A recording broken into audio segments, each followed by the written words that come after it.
when they're getting like 9 feet from the corner. Sure, it'd be a problem, so you don't want it on purpose. And nobody follows. I have That's kids. that makes it okay. I'm gonna tear it down, that's gonna make me bump their car. No, it's even worse.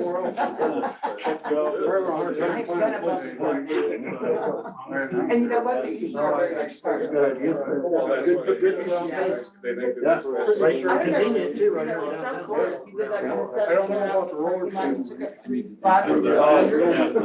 Yeah, they're big. Down there. But, I'm still learning. All right, all right. Oh, yeah. Can you buy any? Yeah, I want to say, well, we were talking about $10 million for the skateboard. You've seen it. All right, Jimmy. Nice shirt. All right.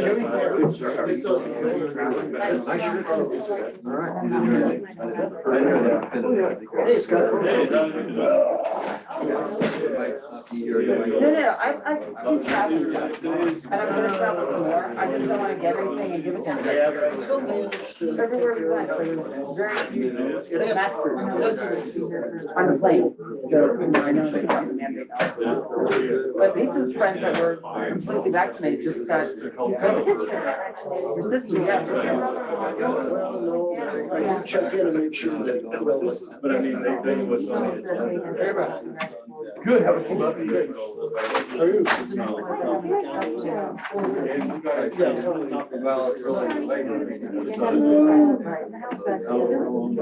it's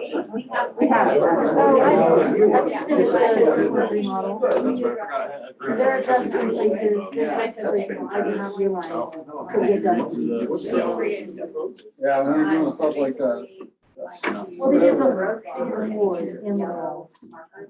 Well, I would like to welcome everybody to tonight's council meeting for April 25th, 2022. I was informed by Art that he may not be here tonight, so it may just be us. But I'd like to go to a roll call, please. Mayor Chuck Harmon. Here. Kate Collier. Here. Art Cacavelli. Lisa Manifold. Here. John Curtis. Here. Scott Pennell. Here. James Clark. Here. Thank you. All right. Thank you. And I meant to say it was called to order at 7 p.m. Please stand for the Pledge of Allegiance.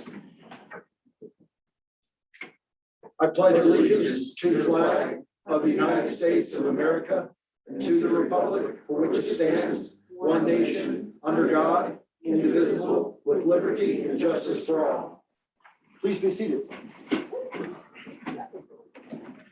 We have an agenda before us, and I would like to entertain a motion to approve it, but I do need to amend a couple things here. Under the mayor and council, I would like to add effective governance council training. And the 100th CML meeting for council. And lastly, funds to relocate the Jacob House. And with that, may I have a motion to approve the agenda as amended?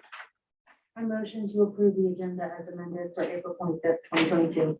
Thank you, Lisa. I have a motion. Do I have a second? Second. And a second. All right. Does anyone tonight feel they have a conflict of interest? All right, then we'll move on to the minutes. May I have an approval of the minutes? I'll move to approve the minutes from April the 11th, 2022. And do I have a second? A second. All right, a first and a second. Approval of the bills. May I have a motion to approve the bills? Or I'm sorry. Yes, may I have a motion to approve the bills? I move to approve the bills to April 25th, 2022. All right, and do I have a second? Second. Any discussion? All right, roll call, please. Mayor Chuck Harmon. Yes. Kate Collier. Yes. Art Cacavelli. Lisa Manifold. Yes. John Curtis. Yes. Scott Pennell. Yes. James Clark. Yes. Thank you. Thank you. Under public comment tonight, we have Tamara Orndorff. Please come forward, Tamara, and welcome. Hi. Hi. Can you please state your name and address for the record, please? My name is Tamara Orndorff, and my address is 1402 Minor Street. Can you raise your right hand for me, please? Do you swear the testimony you're about to give is the truth, the whole truth, and nothing but the truth? So help me God. Thank you. Well, Tamara, welcome, and I know you're with Project Support, and there's something you'd like to discuss with us about handicap. Can I pass this out? Sure. So I'm not sure. So I'm going to start with the roll call. So this is our newsletter, and then inside is what I will be discussing, along with my business card. If you have any questions and would like to address me afterwards.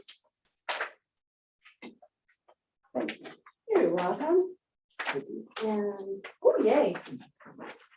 Here, you guys. So as you know, Project Support has 2 handicap parking spaces out front. Last year when the Market Street opened, it took away the 2 parking spaces for our residents. So we have one resident who actually has an assigned parking spot, and we have folks who work with us that need an assigned parking spot, and then of course we have guests. So that being said, I know, and I've got it on the sheet of paper for you guys, the rules and the laws with the ADA and the city for handicap parking spaces. I'm asking you to consider an option. Our option is to take a roadblock at the end of Minor Street by the yellow curbs and create 3 parking spaces there to share with Tommy Knockers as well, offering 3 handicap parking spaces. That way we have 2 for our residents and 1 for just our guests coming to town. If they're diagonal, they can back out pretty easy. And that's the solution we'd like to propose, but we are open to discussing other ideas. We just know that we really need handicap parking spaces for our clients and residents. Good, thank you. Well, thank you, and you know we'll be talking to you about that. So thank you very much, and we look forward to seeing you soon. Okay, and may I be excused now? Have to stay once you're here. Okay, thank you all. Have a nice evening. Hey, thanks, have a good Thanks. night. Do we have any other public comments? No, Mayor, we do not. Okay, all right. Under resolutions, I got resolution number 7. Do I have a motion?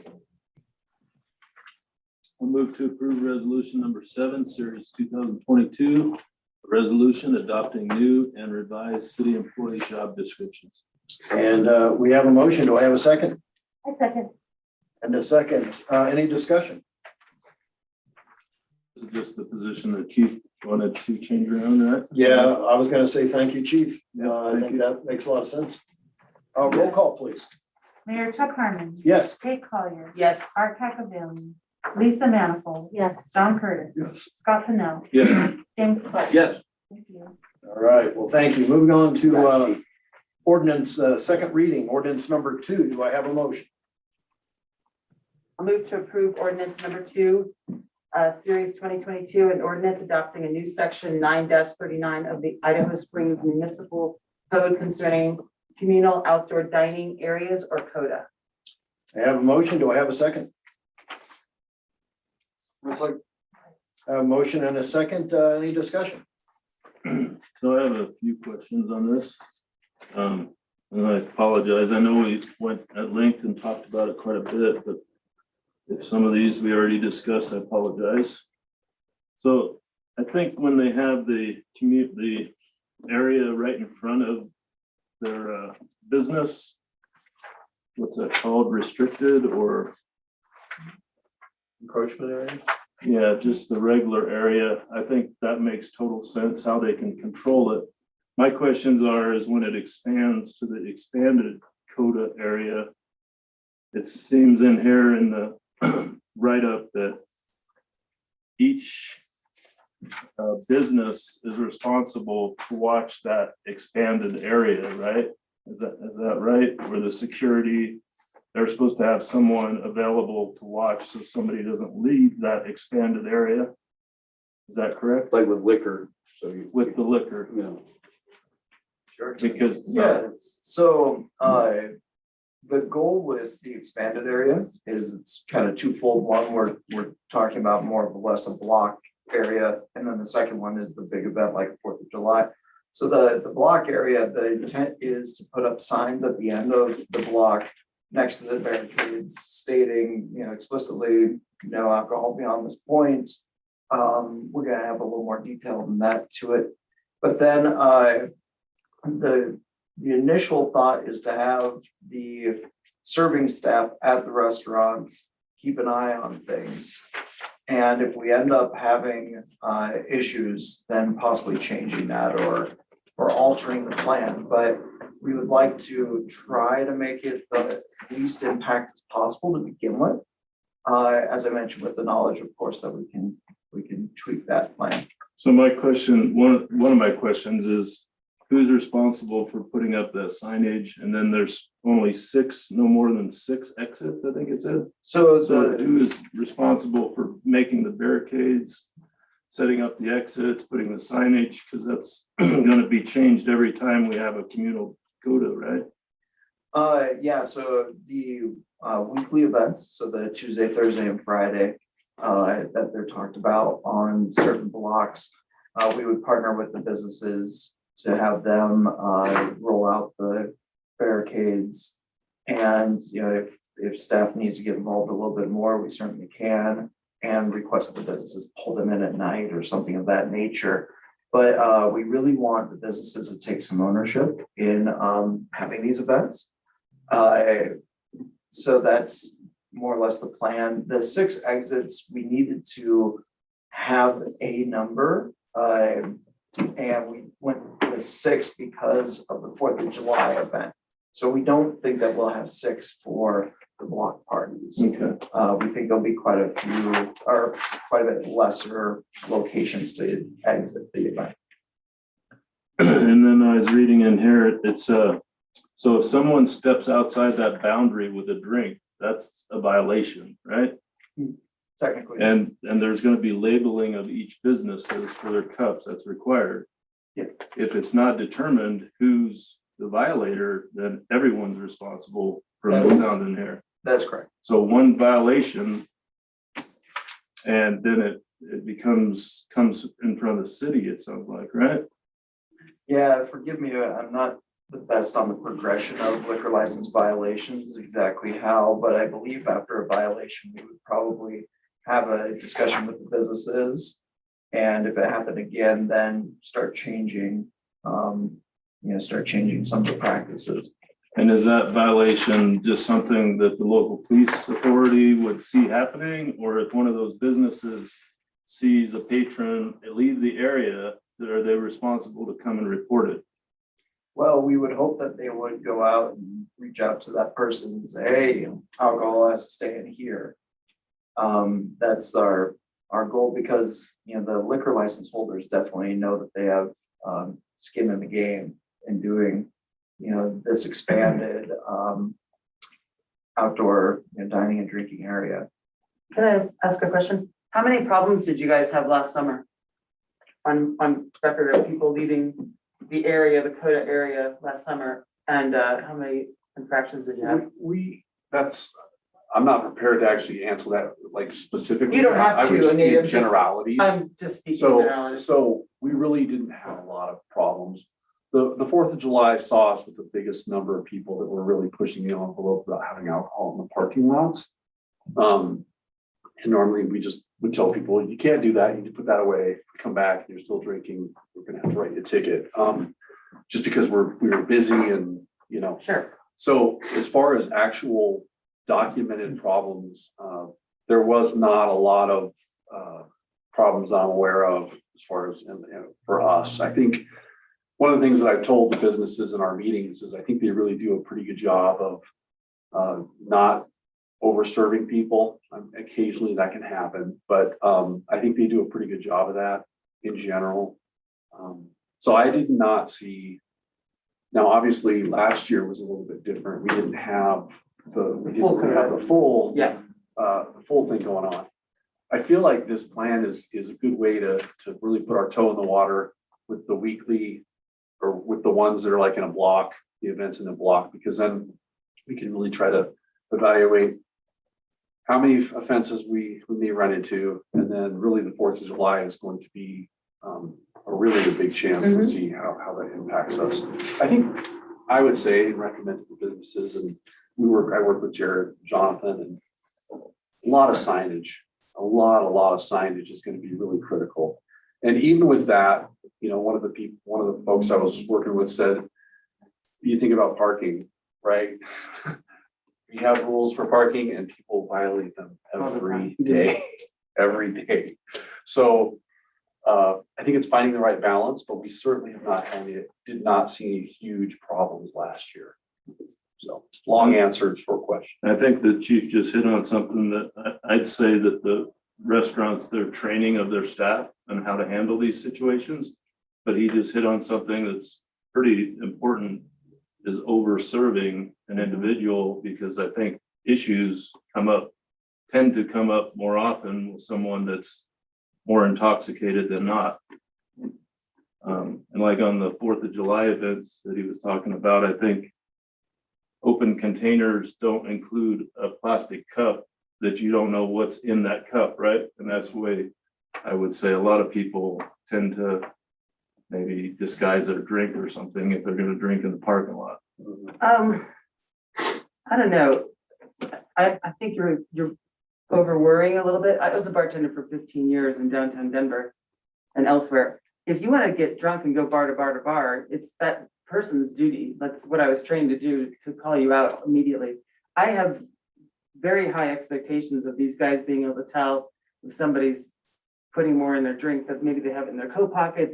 This totally can happen.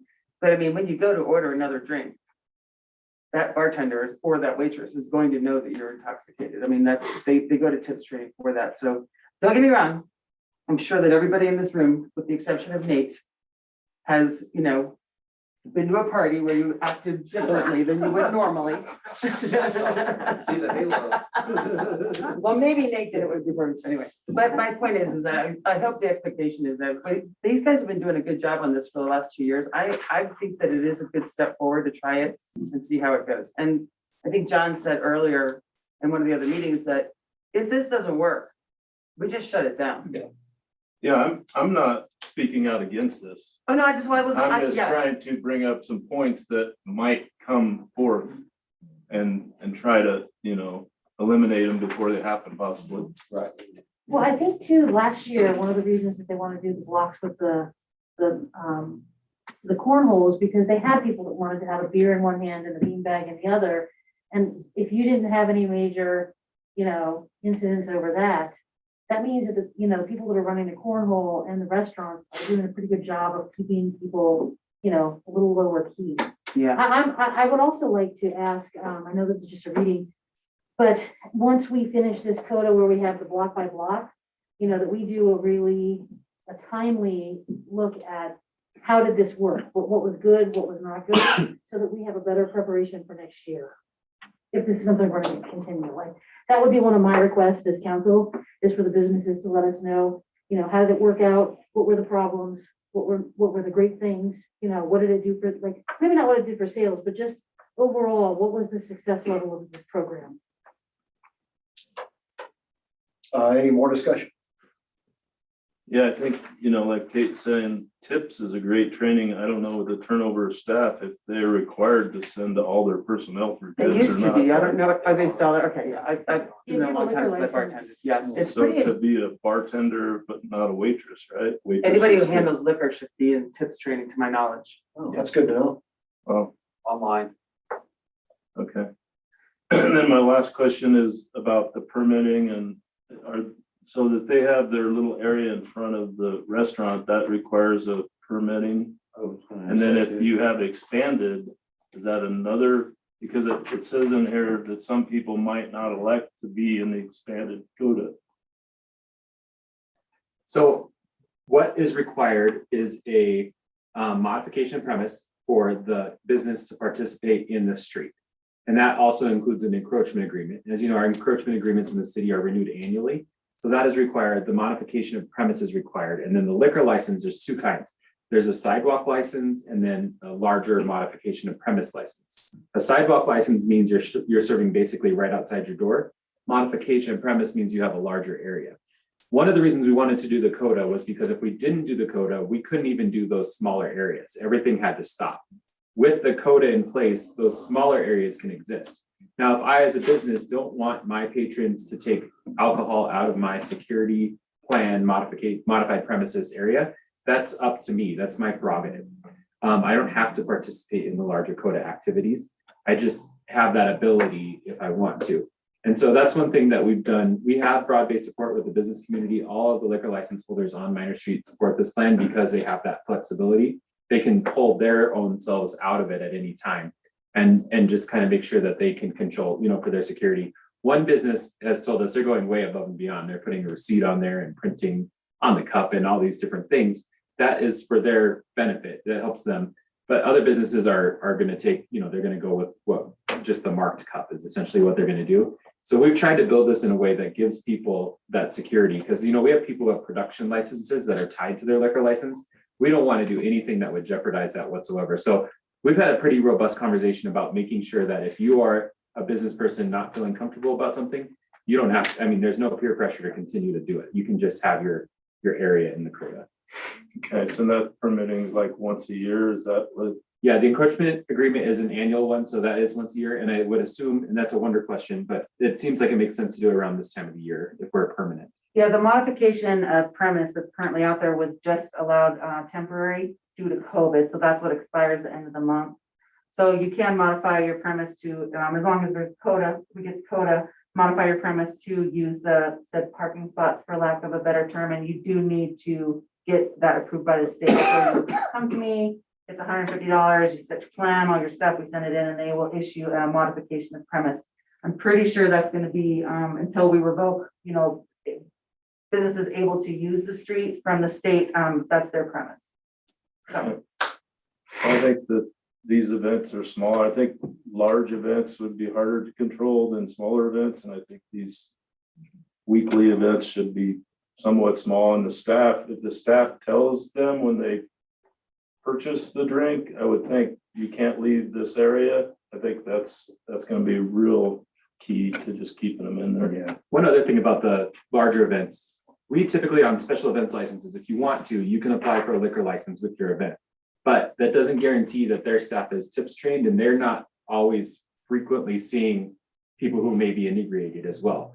So one of the benefits of having a coda and doing it for the larger events, we're not going to necessarily stop illegal activity, but for those people who are participating responsibly, we are going to have people who are serving every single day that know what they're looking for serving instead of having it in the park where you got like a jam of people all together and what happened, Idaho Springs we're very popular on the 4th of July. So we're going to have that illegal activity, but hopefully what this will do is it'll keep everybody who is following the rules, in a system that is easier to maintain. And then we'll have the rangers here as well. So that's a day when we do have more staff. And then typically we have, our staff is here as well. So we can help. And there's just a lot more people to help handle the crowd on that day, which hopefully will be something that we benefit from on the 4th.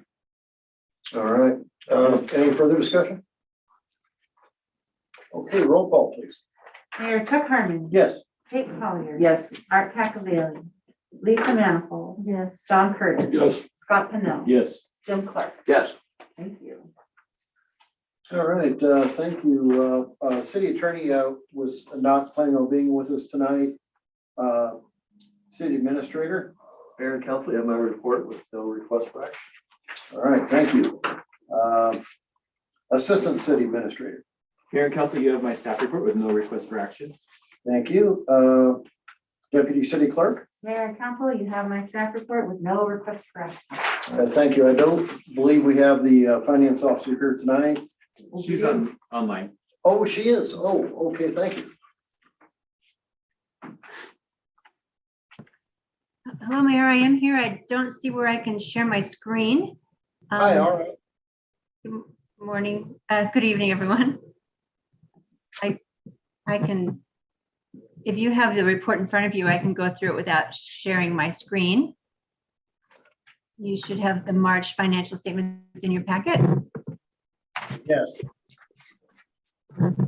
So starting on Your screen. pardon me? should be able to share your screen if you'd like. Usually it's in the middle on the bottom. It's a green button there. Yeah, I don't have that tonight. I just have chat, raise hand, and leave and mute. I promoted you to panelist, but I don't think you accepted the promotion. So I just sent you, there you go. Got promoted. Yeah, there's no pay raise with that.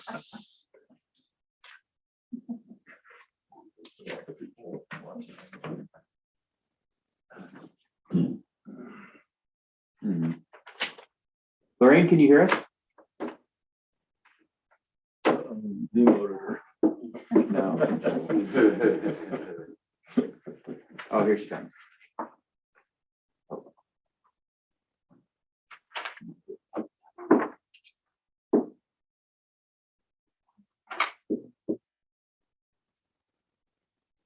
Lorraine, can you hear us?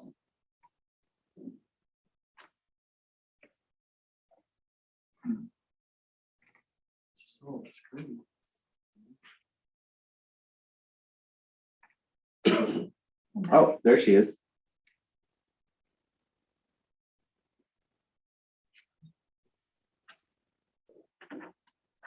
Lorraine, can you hear us? Yes, can you hear me now? Yeah. It kicked me out for a minute, but I'm, There she is. I'll share the screen.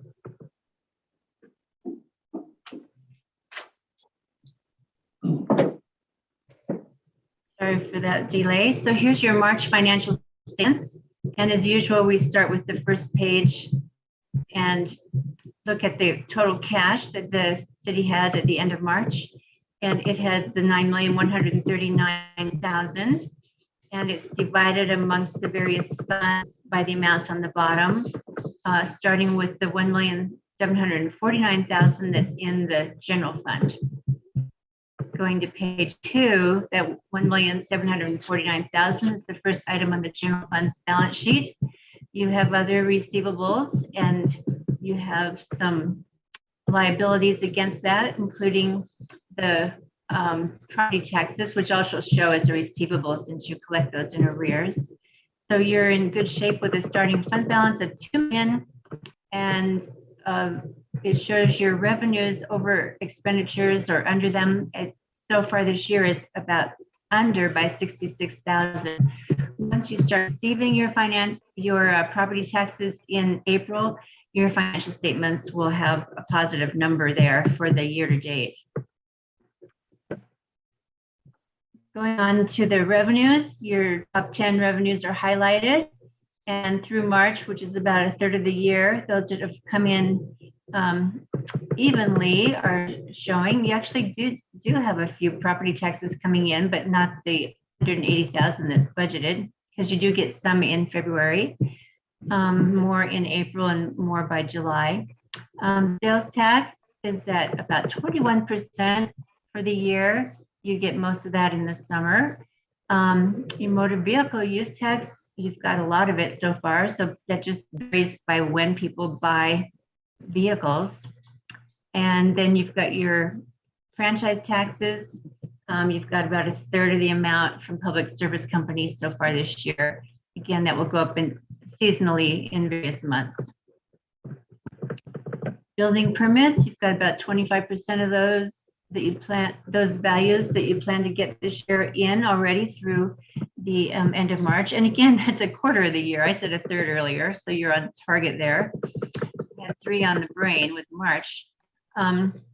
Marijuana, special sales taxes, that tends to be seasonal as well. Your highway users, you've gotten about a quarter for the year. Fines are coming in at 10% so far of the budgeted amount. And your total general fund revenues are about 18.5% through March. Again, you'll get more of those property taxes and higher seasonal amounts coming through the summer. Then we'll take a look at your various departments, and I'm just going to scroll to the bottom of streets. It's at about 23% of budget. Then, oops. Next one is administration. It's at 20% through March, Some of the other ones are lower because of the seasonal or the various natures of the line items. Police.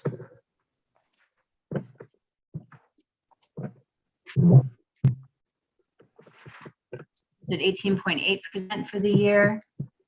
Court expenditures at right around 25, and you've made your first of 4 quarterly transfers for the fire district. On page 11, you've got parks, and it's about 13.9%. You know that during the summer that will go up more. And then nothing for cemetery so far. Total fund expenditures at about 20% so far this year. So general fund is about where we would expect it to be.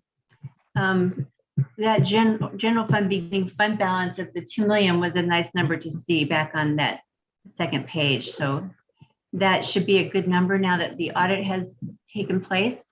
We don't have the draft audit from the auditors yet, and we will be expecting that in the next few weeks. But there have been no issues that they found so far that they've conveyed to me. So these beginning fund balance numbers should be pretty good for all of these funds. So going on to the cemetery trust, this one doesn't have much activity at any point in time, so we're going to skip that. It's trust fund that the city is the fiduciary for. We'll move on to the ramp fund on page 15. And it's starting the year with about $722,000 in beginning fund balance. And this will just keep being drawn down. Interest is earned on that fund balance, and it's drawn down as the maintenance of the Colorado Boulevard takes place.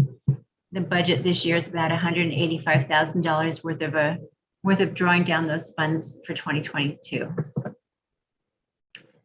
The improvement fund started the year with a fund balance of $5,197,000. It's spent more than has come in so far this year by $213,000. So let's look at those revenues and expenditures. Here's your sales taxes, and you've got revenues of about 7.6%. Your expenditures are in this year-to-date actual column of almost $500,000 so far, between the land acquisition and various projects that you have budgeted there, including park improvement projects. So this fund has spent about 9% of its total budget for $4.5 million through the first quarter. Let's look at the Conservation Trust Fund, where the lottery proceeds go. Started the year with $81,000 in its fund balance. You've gotten one of your quarterly receipts of revenues, so it's coming in a little stronger than budgeted. Budget would have had about $2,500 per quarter, and it's coming in a little stronger than that. But no fund, just the $10,000 is budgeted for projects in case something's needed in the parks out of this fund, but nothing so far. Here's your 1% street sales tax fund. It has started the year with $1,750,000. So far this year, you've gotten sales taxes coming in to the tune of $201,000. And on page 26, you show that there have been no expenditures from this fund so far this year. Your water fund, I'm going to scroll down to page 27, started the year with about $5.5 million in equity. That includes all of your capital items, your capital assets, I should say, that are at the top of that page 27, of about 13 million in improvements, almost $500,000 in machinery. They've been depreciated over time to about 6.4 million is your total, including the cash assets and receivables. But this is where you have some of your liabilities to those advances to other funds. The water fund has a much lower amount than we'll see in a few seconds on the wastewater fund. You do have some loans here to the Colorado Water Conservation Board, and the Colorado Water Resources and Power Development Authority, they're showing here. So that's your fund equity of 5.5 million. Here's your revenues and expenses so far for the year. You've had your usage fees are about 16.5% with your semi-month bi-monthly billing. You've had one billing so far. Here's your interest and revenue. The operations are about 18.5% for operational and 20% for distribution. Costs for a total of about 18% so far this year of what was budgeted. Much of your debt service has already been paid, some of it due in the early part of the year. So all your principal and interest for the Colorado Water Conservation Board note has already been paid, and half has been paid for the Water and Power Authority loan. Your wastewater fund, here also you have significant capital assets that have been depreciated, and along with your cash assets, leave you with about 15.8 in assets. But here's where you have your major liabilities of advances from the other funds and loans from the Water and Power Authority that total up to 8.7 in liabilities, 8.7 million. Your fund balance at the beginning of the year was about 5.5 million, and you had some capital assets there also, grant assets as well. Retained earnings started the year at 810,000, and you've got slightly over 20,000 in revenues over expenditures year to date. So your fund equity is good there, 7.1 million.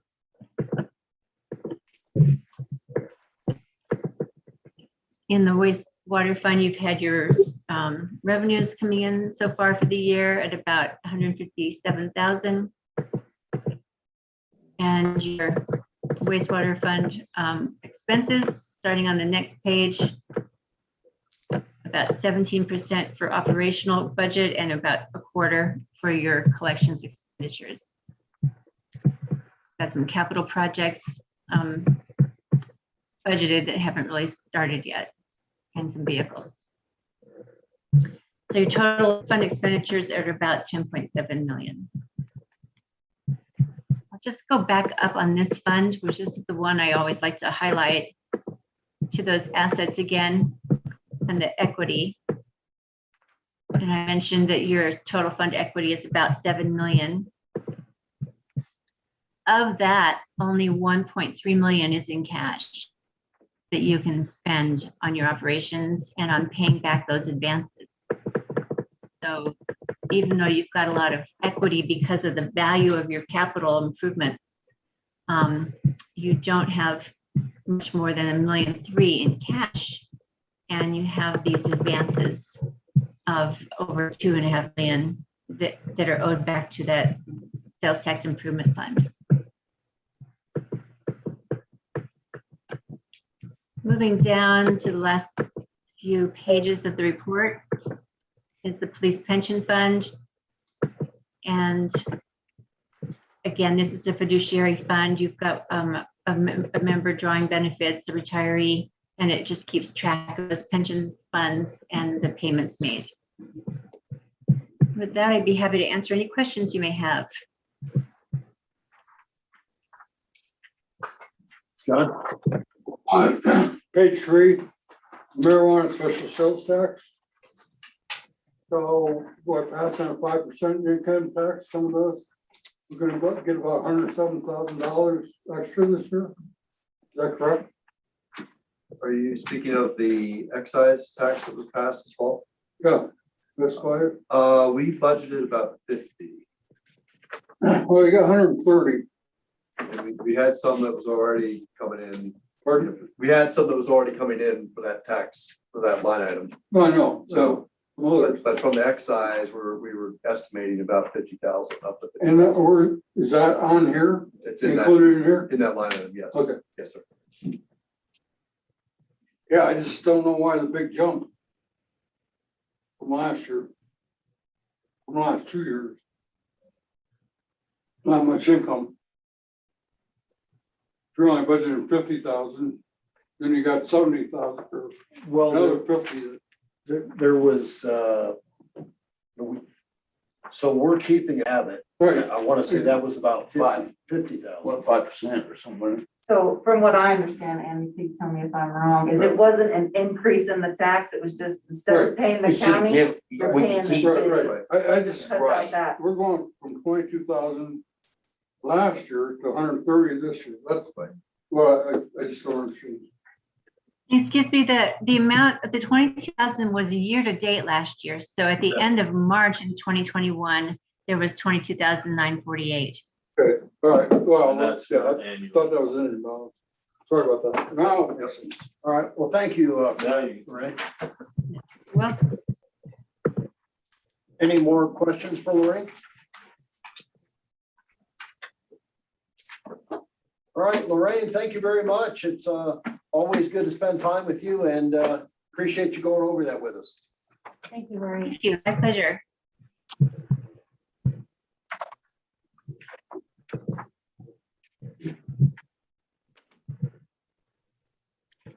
All right, so that was the finance officer reports. We'll move on to police department.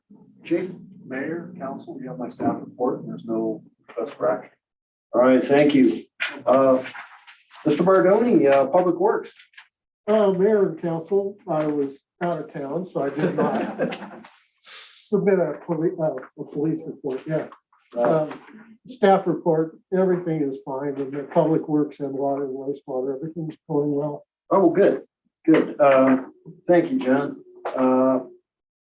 Don't have anything for city clerk or treasurer. So I'll go down to mayor and council. I had asked for some things to be added. One thing I just wanted to make council aware of is that the CML is having some free training that would apply for council members, and it is effective governance webinar that is May 16th from 1 p.m. to 3 p.m. There's no cost. It's some free training if anybody would like to, and I believe it is cml.org to go for that training, May 16th, 1 p.m. to 3 p.m. Also,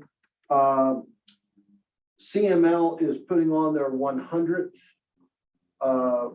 session, and this is going to be in Breckenridge this year from June 21st through June 24th.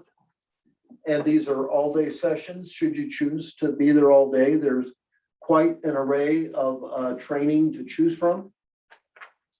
And Andy said that he would help register. There is a cost to that, but the city will take care of that. If you would like to go, I'll tell you, I'm planning on going all 3 days. And that also, that registration is cml.org. The final thing that I have, and this is probably going back, I don't know, maybe 10 months ago with Mayor Hillman, we had discussed the difficulties in moving the Jacob House. It's about an $80,000 move. And I know when we met with Doug Smith, he said that it's within this cost of moving it and building foundation and bringing it up to a modern code is within 10% of just building a new structure. So frankly, it was discussed, the city could save money demolishing the building. You know, maybe, $5,000 to $6,000 takes care of it. But I think we all realize that would be quite a loss. It's about a 140-year-old building. And I believe the community would like to see it moved as well. The problem is there are very few, shall I say, reasonable places that it could be moved. And there will be several power lines taken down to make this move. One of the few folks of any interest were the Hot Springs Resort, because they have a lot, just several houses down. Or about, I think it's about 3 lots west of the Sugar Plum. There was a mobile home there that was taken out. And they would like to save it. 10 months ago, we had discussed contributing $20,000 to saving it, as opposed to saving probably $14,000 or $15,000 in demolishing. So I would like to propose that we have a motion of $20,000 to help the relocation of this building so that it is saved, and we can formally acknowledge that in the budget at our next regular meeting, our next regular council session. So I will make a motion that we fund $20,000 to assist with the relocation of the Jacob House. And I'm wanting to know if I have a second. Second. I have a motion and a second. Discussion, please. So Go, John. that's it, we don't pay anything else. They're gonna take all $20,000, all liabilities, okay. Yep, and I will say that we met with Mammoth Moving. And they are without a doubt the state's premier building mover. Because it is a very, very heavy structure. This is gonna take like 5 hours just to bring it down. It's a little bit of a roundabout way to get it over here to the slot. Because some of that was dependent on, for example, asphalt thickness and what lines they could maybe not have to take down. But they have assured us that it will be moved without falling apart. They're going to have a 10-inch wide foundation because the building is very heavy, as opposed to maybe a 6 or an 8-inch that you might have with the frame building. So it's going to have to be built to take that weight. But they've assured us they will be able to save that building. It will be moved and it'll stay in one piece. They work up a hard dollar bid then, is that how? Well, I'm not sure. I know that the quote was 80,000, and unless there's something unforeseen, some other line or something got to be taken down. But I will tell you, in the small world department, anyone who went to the Saving Historic Places this year had the opportunity. One of the classes that you could go to was on moving historic buildings, and they talked about some that were above red rocks that were moved on Forest Service land. And the company that did that move that was in the videos was actually the same company, Mammoth Moving. And they have even moved 3-story brick buildings. Wow. Yeah, so we're talking a tremendous weight. So they have assured us the building will be in one piece, and we can save it. So thank goodness for technology. I don't mean to get too much into the weeds, but they have technology like where there's 60 jacks jacking a building up all simultaneously, like the same thousandth of an inch. That's cool. And stuff. Yeah, it's pretty amazing. That's cool. They will have to do some trenching on Chip Bear's property just to the north, so they can run big beams underneath it. It's quite an undertaking, but they'll be able to do it. Once it's up and on wheels, they think, it's gonna go at a crawl, but about 5 hours it'll be over there. Do they have a route, they have a route that they're planning for already? They do, and I don't want to butcher it. Andy, I think you really was it up 15th? North on 15th to Colorado, and that's a one-way street the other way, but the police department will help with that. And then east on Colorado, Okay. down to Minor by CRC Park. And then we'll come back west on Minor, Okay. and then, Because of the bridge. that's right. That's right. I think the bridge could handle the weight. I think they're concerned about the width Oh, of yeah. the metal bridge. Ah. It's actually a pretty substantial metal bridge, I guess, but. Another interesting thing I thought, what I hadn't heard of is the rear on this trailer actually will turn too. Yeah. Yeah, to help get some of these larger buildings through what might only be like a 30-foot wide intersection kind of thing. So anyway, very, very interesting. I'm sure there will be a lot of people turn out.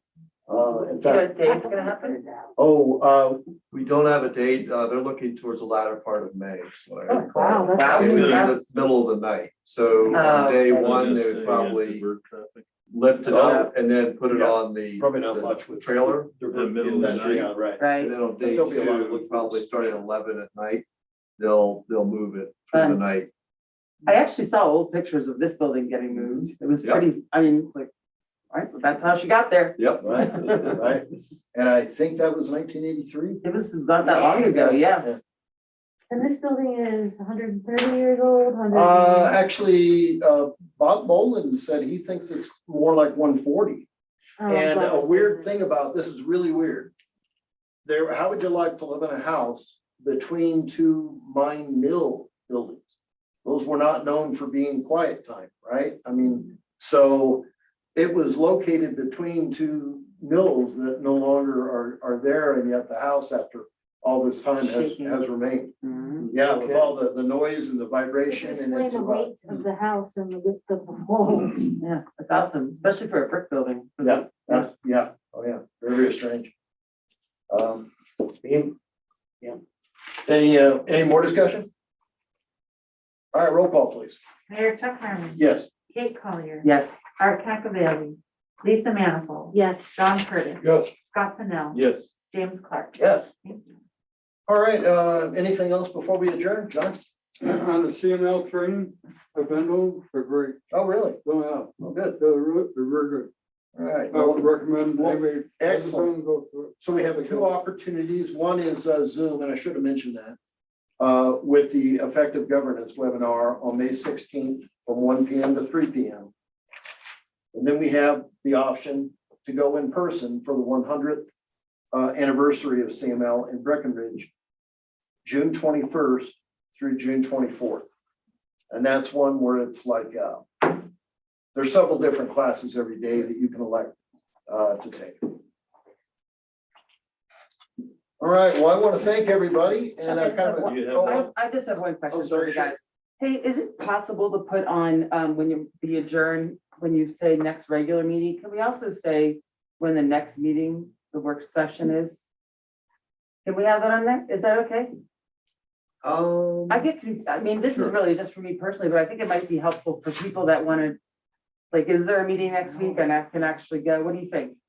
Yes, I think a lot of the times we would know, I would know if there's gonna be a work session. I think So It could be. That'd to be the- helpful. that's okay. I can to- certainly put Yeah, it that helps on with my there. schedule. Usually we know a couple weeks out whether or not we're gonna have an off week work session. Right, So, I mean, you could actually maybe just say, something TBD or, Sure. like to be determined, but at least we'll like be alerted, because I like to get it on my schedule as soon as possible. So we are planning on having a work session May 2nd, right? Yes, that is correct. And then we're gonna have our next regular meeting May 9th. Correct. And before we go, Andy, did you have anything? Nope, we will have, I just got to schedule an executive session with our water attorney. We do meet with our water attorney periodically just to get an update and a briefing on the city's water rights and other water matters. So that'll be next week at 5:30. Oh, good. And then we'll have the work session at 6. All right. Next Monday.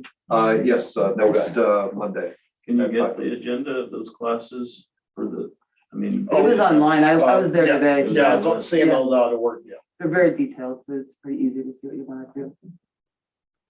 And Elisa, I just wanted to let you all know, I had another, meet and greet this past week. And I met with the business, one of the people I met with was a business owner, and he said to tell everyone that he was so appreciative that we passed, the plan for 4 Points. Because he said, and this was an interesting take for me, and that's why I'm sharing it with you. He said that the pool of workers that we have a finite pool, and he's like, I didn't see a future where we could bring in more workers because we don't have anywhere for them to live. And he said, this actually gives me hope as far as moving forward, even though it's a couple of years, like I'm thinking forward a couple of years, it gives me hope that we will have, more to offer people so we can expand and bring in a deeper worker pool. So there was a thank you from the citizen. cool. Excellent. Cool. And Yeah. thank you for bringing that up. I actually meant for you to tell council that's great. It's nice to hear. It's really nice to hear. Yeah, it is, absolutely. Anything else for adjourn? All right, we'll call it adjourned at 7:53. Thank you very much.